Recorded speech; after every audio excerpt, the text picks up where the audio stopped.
بسم اللہ الرحمن الرحیم۔ ہمارے سلسلہ احادیث کی 5ویں حدیث یہ ہے۔ حضور اقدس صلی اللہ علیہ وآلہ وسلم کا مبارک فرمان ہے، المسلم من سلم المسلمون من لسانہ و یدہ، متفق علیہ، کہ مسلمان تو وہی ہے کہ جس کی زبان اور ہاتھ سے دوسرے مسلمان محفوظ رہیں۔ یہ بہت جامع حدیث ہے۔ آپ صلی اللہ علیہ وآلہ وسلم نے خاص طور پر اس حدیث مبارکہ میں 2 چیزوں کا تذکرہ فرمایا۔ ایک تو یہ کہ زبان سے کسی کو تکلیف نہ دی جائے، دوسرا ہاتھ سے کسی کو کسی قسم کی تکلیف نہ دی جائے، اور یہ بہت جامع حدیث ہے۔ اب زبان ایک ایسی اللہ کی بہت بڑی نعمت ہے کہ جس سے آدمی بہت اچھے کلمات کہہ سکتا ہے، اور اسی طرح اگر اس کا خدا نہ خواستہ ناجائز استعمال ہو تو بہت بڑی ہلاکتوں میں آدمی گر سکتا ہے۔ حضور اقدس صلی اللہ علیہ وآلہ وسلم نے حضرت معاذ بن جبل رضی اللہ تعالیٰ عنہ کو وصیت کرتے ہوئے فرمایا تھا کہ اے معاذ، زبان کی وجہ سے سب سے زیادہ لوگ جہنم میں گرائے جائیں گے، اور حقیقت ہے کہ زبان کے زخم ایسے ہوتے ہیں جو بھرتے نہیں ہیں۔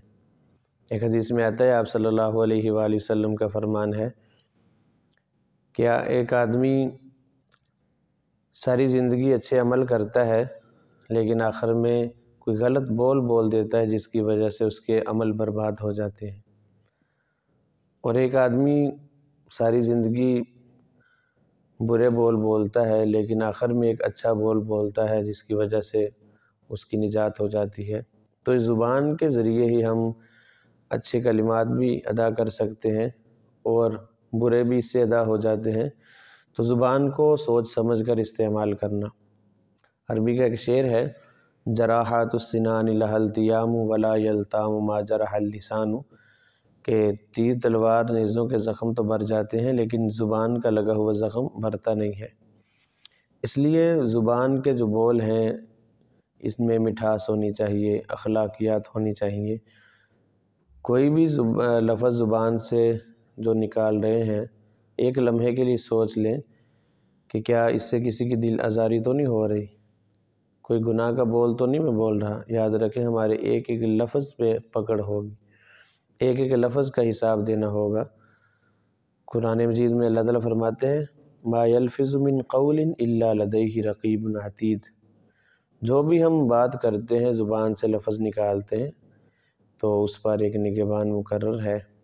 تو بہرحال زبان کی تکلیف سے بھی دوسرے مسلمان کو بچانا ہے، اور ہاتھ کی اگر اللہ نے طاقت دی ہے تو ہاتھ کا بھی ناجائز استعمال نہ ہو، ہاتھ ہمیشہ حق کے لیے اٹھے، ناحق نہ اٹھے۔ تو اس حدیث مبارکہ میں خاص طور پر 2 چیزوں کا تذکرہ فرمایا کہ زبان اور ہاتھ کی اذا سے دوسرے مسلمان محفوظ رہیں۔ بڑی جامع حدیث ہے، اگر اس کی مزید ڈیٹیل میں جائیں تو بہت کچھ ہمیں سیکھنے کو مل سکتا ہے کہ زبان کے ذریعے کبھی جھوٹ نہ بولیں اور گالی نہ دیں، کسی کی غیبت نہ کریں، کسی کو برا بھلا نہ کہیں۔ یہ تمام برائیاں ہیں جو زبان سے تعلق رکھتی ہیں۔